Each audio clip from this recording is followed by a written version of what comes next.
Good morning everyone, it's Wednesday the 4th of June and I am about to go and get my train and head to London for South by Southwest. Now I'm a bit tired but I'm super excited to get into London, pick up my pass, see a little bit more of the programme, and then tonight the first big film I've got, I'm seeing Deep Cover at the Barbican. Stars Nick Mohammed, Bryce Dallas Howard and Orlando Bloom, and I think they might be there. So let's go get the train and head on into London.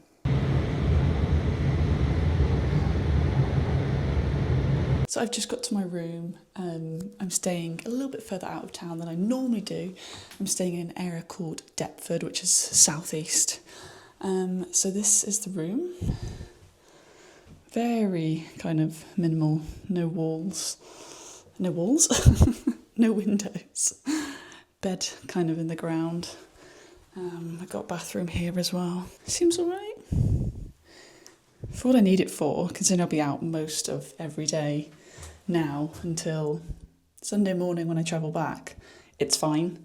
And it's about half an hour out from where a lot of the stuff's happening. I should have really booked on the north side, but that was my mistake. So what we're going to do now is I'm just going to freshen up, chill out, charge everything, take out a smaller bag, and then I'm going to head on over to the Barbican Centre and I'm going to meet up with a few filmy people and we're going to go and watch Deep Cover, which is having its UK premiere here in South by Southwest London.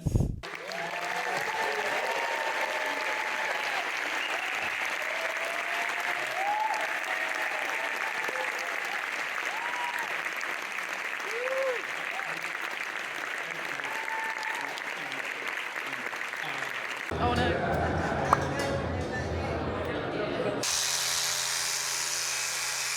Hello everyone, it is Thursday, which is my second day of South by Southwest. And yeah, last night I went and saw Deep Cover at the Barbican, first film of the festival for me, and it was a fun time.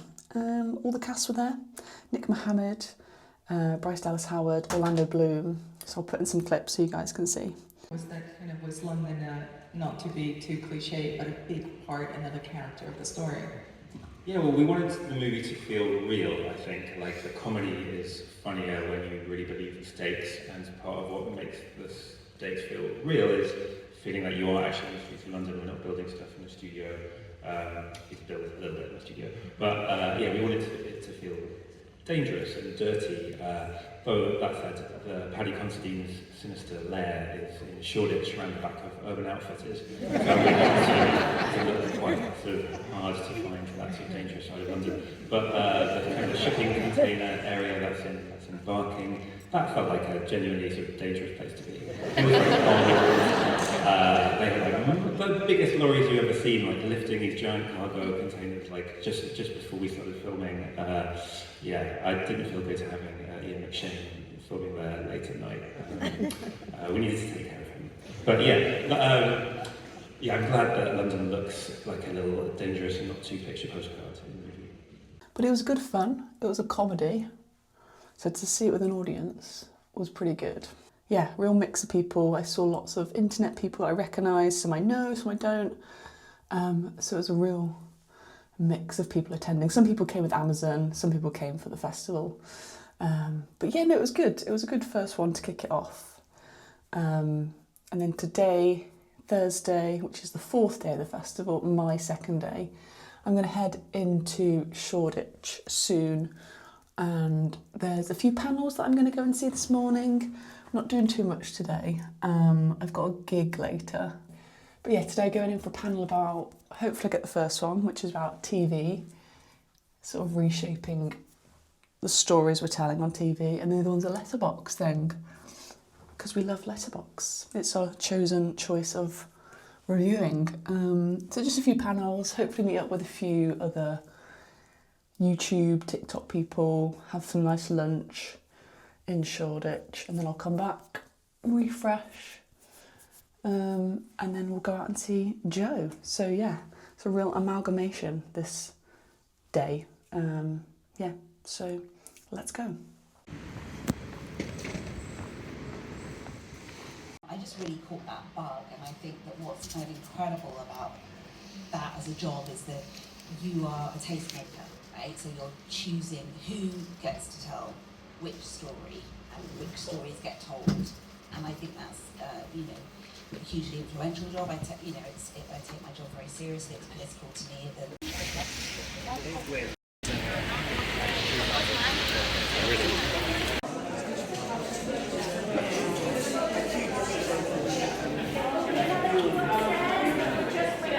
Memberships and our paid memberships, it's pretty consistent.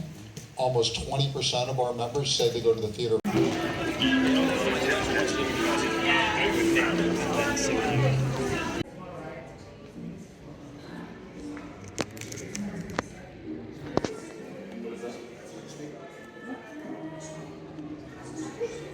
So I was just saying, Karima is introduced some beautiful melodies, amazing guitarist.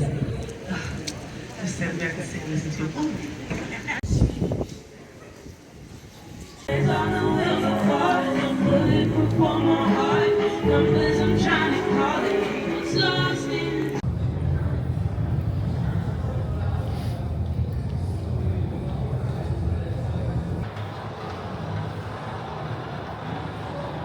Touch it in. Perfect. What am I doing? Am I just like...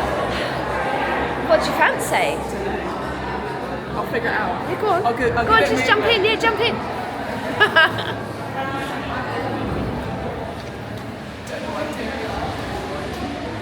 Can I zoom in? Yeah. Sorry. No, go for it. Oh, so you just touch On it? that, and then you can now go... Ah, lush. yeah. And then come out Do of it. whatever you want. Perfect.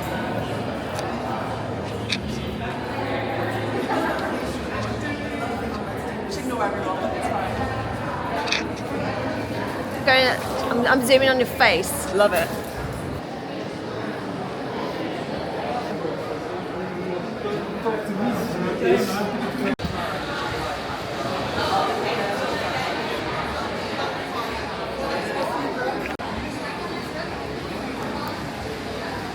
Essentially, you pull it in any of these, twist it to your right, and then you take out your card. Okay. Okay? Oh my gosh. Shit. Okay. You have to open this. And then you just pop it, slide it out. And then you go your affirmation on there, and there's a Ah. like that.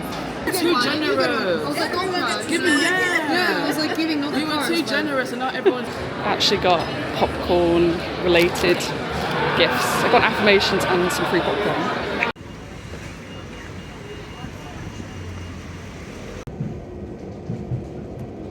Hello everyone, it is Friday? It's Friday. So it's the 5th day of the festival, but my 3rd day. And it's now coming up to 12:30 and I've just had a bit of a chilled morning because the things I want to see aren't really kicking off till 3:30 today. So I thought I'd have a very sort of calm morning. So I worked in a cafe and just sort of caught up on emails, edits, checking in with stuff and sort of seeing where we're at and catching my breath basically. And then I'm heading into Shoreditch.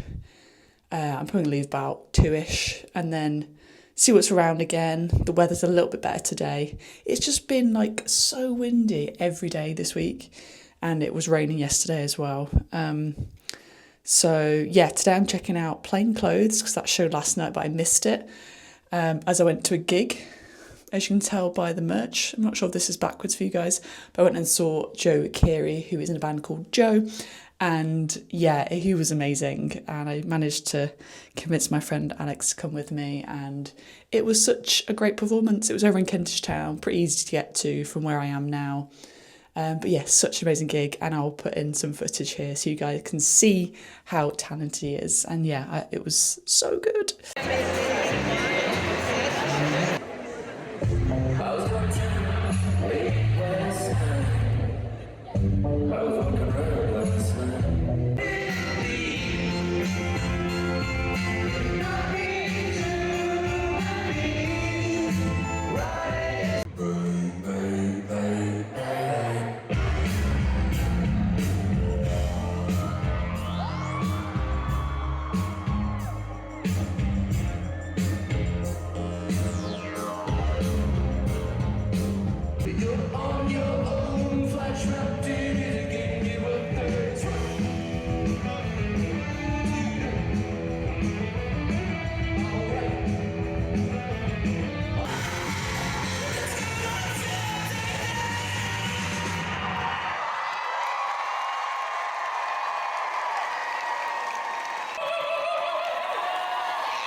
But I did get an email this morning saying that I haven't got the press line for The Life of Chuck, which is a little bit sad, a little bit gutted, but you don't ask, you don't know. So maybe next year, or I can find like a distributor and like message them or something and see if there's any chances to sort of talk. But either way, I'm still excited. It's such a crazy opportunity anyway to be in the same room as Mike Flanagan and all that. So yeah, so a little bit more chilling. I'll have some lunch and then I'm going to head into Shoreditch and see what the vibes are like today. Hopefully they're good, and maybe we'll meet up with some people. Might see Phil again later for the secret screening if he comes to that. I was just very, very happy to be here. It's very exciting to have this very American film in London. It's exciting to be doing it with you. You know, sometimes there's apprehension with intimacy coordinators that it's going to stifle the natural energy of it, but what they did was so freeing for us, so that myself and Tom, we could just go for it, and the trust was there, and that's, you know, so that intimate scene feels, I think, beautiful for them and honest, and the condoms were an incredibly important part of that. Tell you how thrilled I am that we are hosting the world premiere of Everyone is Lying to You for Money. I am donning my best gala wear for the occasion. Our styles. Please do help me welcome to the stage director Ben Mackenzie.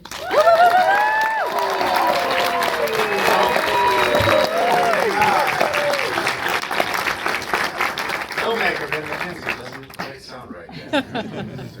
Get used to it. I'm just very pleased to share this film with you. No one's really seen it yet. My family saw an early cut, which was probably a mistake. But it's really wonderful to be here at South by London. Thank you to South by.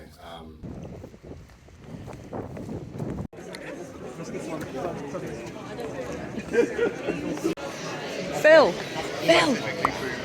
The other one. Hello everyone, it's Saturday, it's the final day of South by Southwest London, the first year ever, 2025.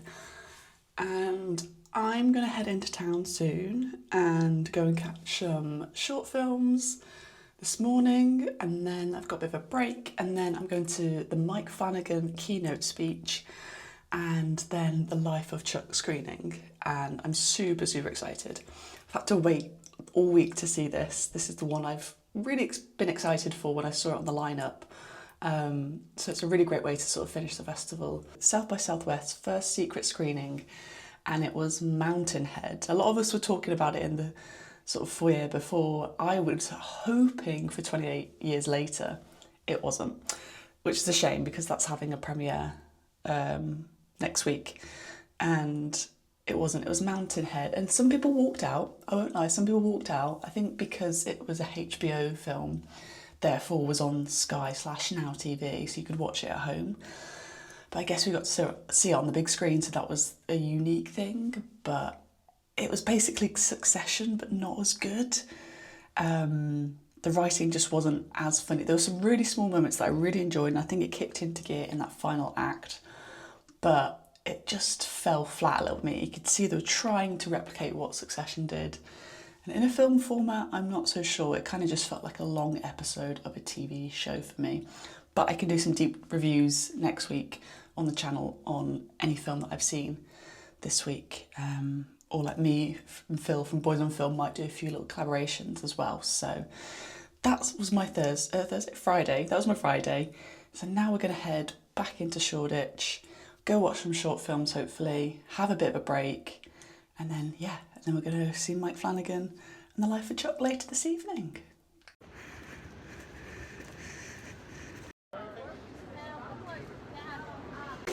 So be sure to stay seated following the programme. We'll have a short 15-minute Q&A with our filmmakers, and the last thing for me to do is to say thank you to Curzon for hosting us and all the staff behind the scenes. So I hope you enjoyed the programme.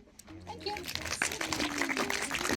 Thank you so much. Julia, I've got two quite important questions. The first one is the most important, which is, did you buy a shopping trolley? No. Okay, follow-up question. Absolutely love the comedic style of your documentary. I was just wondering what your influences were. I think influence number one, the Queen is Agnes Varda, The Gleaners and I feel like even, obviously that doesn't do her justice, that film, but I think, yeah, The Gleaners and I, perfect film. Mainly just her, to be honest. But I think there's definitely, you know, like, there's a lot of those kind of like documentary makers who like, I mean, I've only seen his work because people have compared it, but like John Wilson, I feel like that's got kind of that sort of vibe maybe. Louis Theroux guy. So yeah, mainly Agnes Varda, I reckon. I'm randomly, I don't know where I am. I am in between seeing the short films Truth and Lies and sort of making my way slowly towards the Barbican for Mike Flanagan's keynote and the Life of Chuck screening as well. So I'm kind of just killing time, making this slow walk. I'm probably going to start editing this vlog, which you are watching right now. But the Truth and Lies was good. We saw about 5 or 6 shorts. I will detail them all. But there's a real mix in there in terms of styles. There was animation, there was Canadian films, there was British films, Swedish films. There's a real mix, and yeah, sort of looking at the way in which the filmmaker can lie to you or talk about AI and all that things. So it was really good to see some shorts as opposed to feature films, which I did 3 feature films yesterday, which was pretty intense. Yes, so we're going to head to the Barbican, maybe sit on the laptop for a little bit, kill some time, so we can get a good seat for Mike Flanagan's keynote, because that's going to be so interesting. I need to think of a question as well to ask him, hopefully. It's going well, the last day is South by Southwest London, so let's head to the Barbican for the last few things.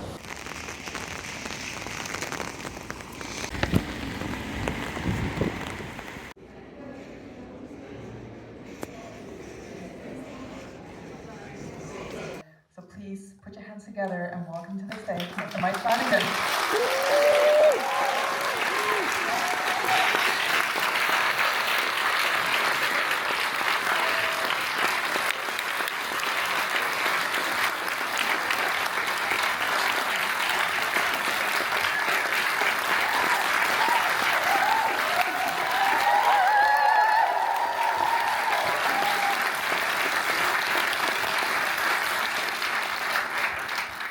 It's a long walk. It's a much longer walk than I thought. How you doing?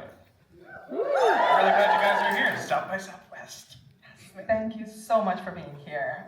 It's a pleasure, and I'm sure the audience will have a lot of questions for you in a minute. But thank you so much for being here on the closing night screening of the very first South by Southwest London.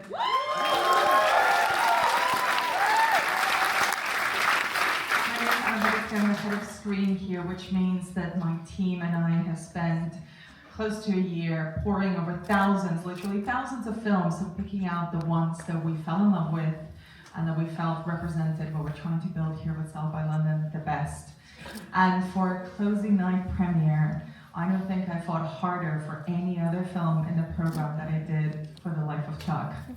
And thank you to our friends at Studio Canal for allowing us to host the UK premiere of Mike Flanagan's newest masterwork. For any of you who were here a little while ago at the keynote talk that we did together, you will know how big of a fan I am of this man's work. But to introduce the film which you're about to experience, please welcome to the stage once more, Mr. Mike Flanagan.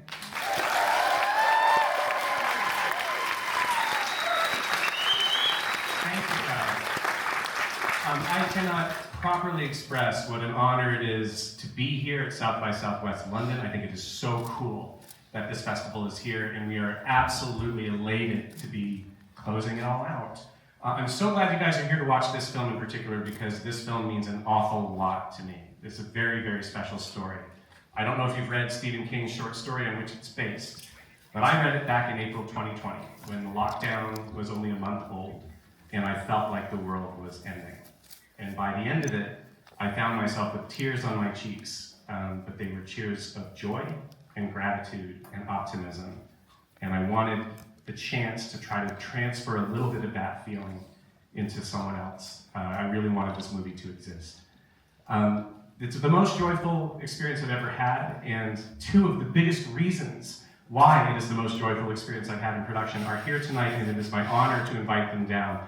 Please welcome Chiwetel Ejiofor and Tom Hiddleston.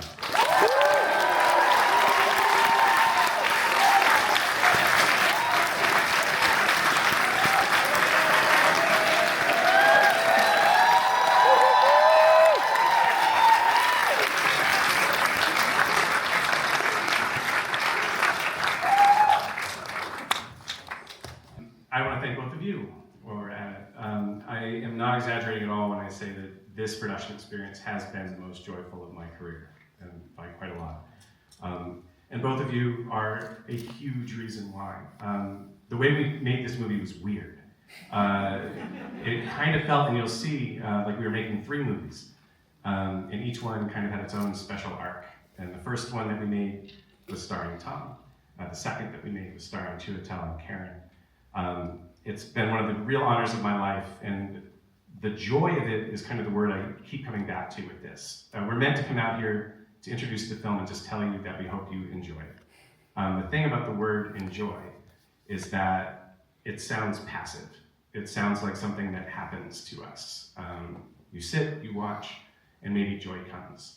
But the word enjoy, if you go back to its root, actually means something just a little different. And in the Old French, it translates better, closer to make joy. This experience with both of these tremendous actors, with this incredible cast and crew, was a time that I think I really needed in my life to remind myself to make those moments of joy. And something that Tom has been saying when we were doing press for this that has stuck with me instantly from the first time he said it, was that all of us are more than one thing, and whatever it is that makes us joyful, whatever it is in our life that creates that joy, whether it's acting, whether it's singing, whether it's dancing, whether it's going for long walks or having unhurried conversations with people we love, this is a story that Stephen King crafted that made me want to make moments of joy and find them as they go by, because we look the other way too often. This is one of those moments for me, being here with you and being here with all of you. I hope you enjoy the film. Thank you for being here. So there you have it. That was my first experience of South by Southwest London 2025, and it was a very busy, hectic couple of days, as you can see. I really enjoyed seeing a lot of films that I was able to see early, which is always great at film festivals. Meet up with fellow film YouTubers, TikTokers, Instagrammers, some I've met before and some new faces as well. So I really enjoyed my experience at South by Southwest, and it's been great being there for the first one ever, and I can't wait to see how it improves, where it goes, what types of films they get at future festivals. And yeah, it was a great couple of days. And I think I'm just going to lie down because I've been very, very busy. So yes, thank you so much for watching. Hope you guys enjoyed this video. Let me know your thoughts down below in the comments. Were you there at the festival? Did you see anything? Let me know your thoughts on these types of videos as well. Hopefully more of these to come on the channel. So thank you so much, and I'll see you guys soon for another popcorn chat.